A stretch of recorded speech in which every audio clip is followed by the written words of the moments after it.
How to Make Money Online for Beginners, Part 3. Are you coachable? This goes along with Part 0 that I posted in the wrong order.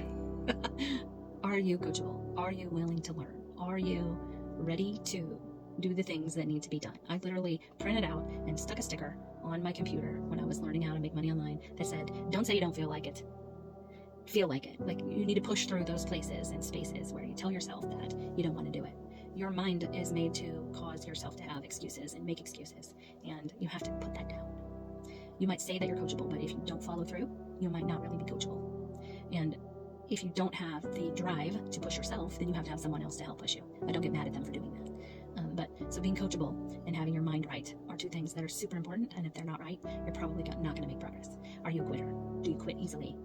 Making money online when you begin can be a struggle. I'm not going to tell you lies here. I mean, that's not what I do. It can be a struggle. It can be an uphill battle.